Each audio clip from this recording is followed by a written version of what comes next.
आज प्रधानमंत्री कर्नाटक दौरे पर हैं और इस दौरान उन्होंने बांदीपुर राष्ट्रीय उद्यान का वो दौरा कर रहे हैं। यहाँ पर कई वन कर्मियों को भी प्रधानमंत्री सम्मानित करने वाले हैं।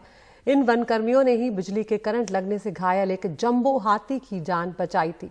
साथ ही प्रधानमंत्री 1973 में लॉन्च प्रोजेक्ट टाइगर के 50 साल पूरे होने पर कई कार्यक्रमों का शुभारंभ करेंगे। कई कार्यक्रमों में वो शिरकत करेंगे और बाघों की गिनती के नए आंकड़े जारी करेंगे, जिसका सभी को इंतजार है कि आखिर जो प्रोजेक्ट इतने सालों से चल रहा है हमारे देश में वो कहां तक पहुंचा है, उसने कितना लंबा सफर तय किया है। इस बात का इंतजार रहेगा कि कितने बाघ जो हैं अब वो हो चुके हैं। इसके अलावा बाघों के संरक्षण के लिए सरकार की योजनाएं जो हैं उनका भी अनावरण करेंगे प्रधानमंत्री। इंटरनेशनल बिग कैट्स अलायंस यानी IBCA का भी लॉन्च वो करने जा रहे हैं। इस मौके पर स्मारक से जुड़ा एक सिक्का भी जारी किया जाएगा। आपको बता दें, IBCA दुनिया की 7 बड़ी बिल्लियों को बचाने और उनके संरक्षण का काम करेगा और इसलिए दूसरे देशों की मदद भी ली जाएगी। इसके अलावा प्रधानमंत्री तमिलनाडु की सीमा से लगे मुदुमलाई नेशनल पार्क भी जाएंगे और थेप्पाकड्डू एलिफेंट कैंप का भी दौरा करेंगे।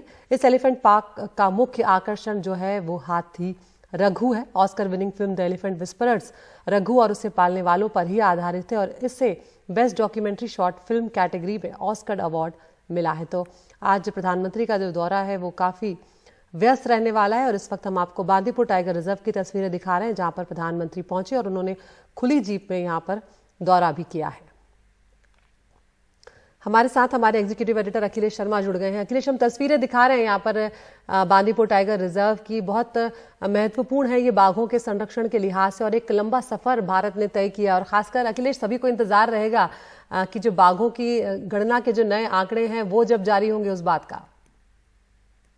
निश्चित तौर पर इस बात का इंतजार रहेगा क्योंकि प्रोजेक्ट टाइगर के 50 वर्ष पूरे हुए हैं और बाघों की नई जो संख्या है जनगणना के बाद उसके आंकड़े जो है वो जारी किए जाएंगे। बाघों की जो गणना की गई है उसके आंकड़े जारी होंगे और पिछले 8-9 वर्षों के अगर हम आंकड़े उठा करके देखें तो बड़ी कामयाबी प्रोजेक्ट टाइगर को मिली है। जो आंकड़े हैं वो लगातार बढ़े हैं और निश्चित तौर पर ये एक काफी उत्साहवर्धक बात है कि जो संरक्षण का जो कार्यक्रम चलाया गया था प्रोजेक्ट टाइगर उसके अनुकूल परिणाम देखने को मिल रहे हैं। अगर मैं कुछ आंकड़े अगर आपको बताऊं तो 2014 में 2226 बाघ थे पूरे देश में और अब बढ़कर ये 2967 हो गए। माना जा रहा है कि आज जो आंकड़े आएंगे 11 बजे उनमें ये संख्या और भी बढ़ सकती है।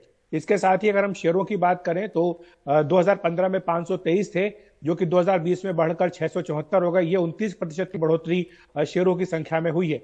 इसके साथ ही अगर हम लेपर्ड की बात करें तो 2014 में ये 7910 थे जो 2018 में बढ़कर 12852 हो गए।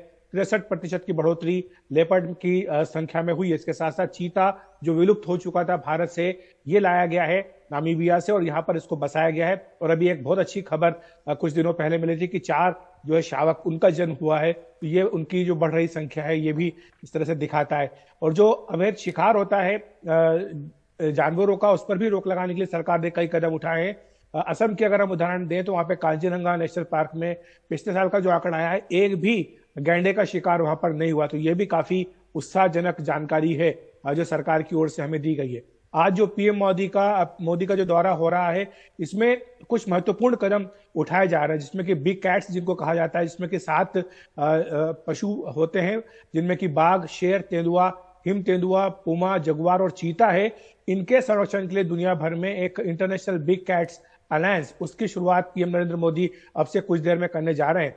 साथ ही जो उनका बांदीपुर का टाइगर रिजर्व का दौरा है इसमें वो जो फॉरेस्ट गार्ड है उनके साथ उनका डायरेक्शन हो रहा है। जो सेल्फ हेल्प ग्रुप के लोग हैं उनसे भी उनकी मुलाकात हो रही है। इसके साथ ही मुदुमलाई टाइगर रिजर्व जो है तमिलनाडु का, वहां पर भी वो जाएंगे और वहां पर जो थेप्पाकड्डू हाथी शिविर है उसका दौरा PM नरेंद्र मोदी कर रहे हैं। और यहाँ पर आप जैसा कि आपने बताया था कि अभी बहुत चर्चा हुई है, एक हाथी के ऊपर जो डॉक्यूमेंट्री बनाई गई थी उसको भी हाल ही में ऑस्कर मिला। तो वहां पर जो महावत है हाथियों की सेवा करने के लिए उनसे भी PM नरेंद्र मोदी की मुलाकात होगी। तो ये कई सारे कदम हैं जो इस दौरान उठाए जा रहे हैं। हम हमेशा राजनीति की बात करते हैं लेकिन वन पर्यावरण एक ऐसा विषय है जिस पर कि बहुत कम ध्यान होता है, बहुत कम चर्चा उसकी होती है। लेकिन PM नरेंद्र मोदी का जाना और इतना पूरा समय वहां पर देना अपने आप में इस बात को दिखाता है अदिति कितनी गंभीर है मोदी सरकार जहां तक कि वन्य जनजीवन की बात है। बिल्कुल अखिलेश, और अब जब आपने राजनीति का जिक्र कर ही दिया है तो ये बात भी कही जा रही है। आप जानते हैं कि विपक्ष इस बात को लेकर हमलावर है कि कर्नाटक में चुनाव आ रहे हैं और प्रधानमंत्री के दौरे जो हैं वो हाल ही में कर्नाटक में बढ़े भी हैं, और अब जब तारीखों का ऐलान हो चुका है, 10 मई को कर्नाटक में चुनाव है, तो ऐसे में प्रधानमंत्री का ऐलान के बाद ये पहला दौरा है और इस पर भी विपक्ष कटाक्ष कर रहा है कि आचार संहिता लागू हो चुकी है और ये सबके लिए समान होनी चाहिए। ये बात जरूर है कि आचार संहिता है, लेकिन ये एक ऐसा कार्यक्रम है जो कि सरकारी कार्यक्रम है, वन एवं पर्यावरण का कार्यक्रम है। इसमें राजनीति कहीं भी नहीं है, किसी राजनीतिक कार्यक्रम में वो हिस्सा नहीं ले रहे हैं, बीजेपी कार्यकर्ताओं से उनकी मुलाकात नहीं हो रही है।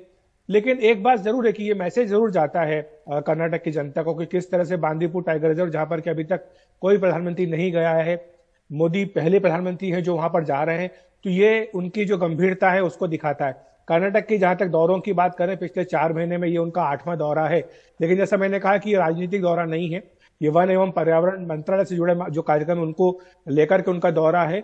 और जहां तक राजनीतिक दौरा का प्रश्न है, उसके बारे में बीजेपी नेताओं ने हमें जानकारी दी है कि चुनाव का जब प्रचार शुरू होगा, नामांकन की प्रक्रिया 13 तारीख को शुरू हो रही है, उसके बाद से तब पीएम नरेंद्र मोदी की 15 से 20 सभाएं कर्नाटक के अलग अलग हिस्सों में होंगी। तो जहां राजनीति की बात आएगी वहां पर राजनीति भी होगी, लेकिन फिलहाल ये जो कार्यक्रम है ये केवल जंगली जानवरों के लिए है, बाघों के लिए है और हाथियों के लिए।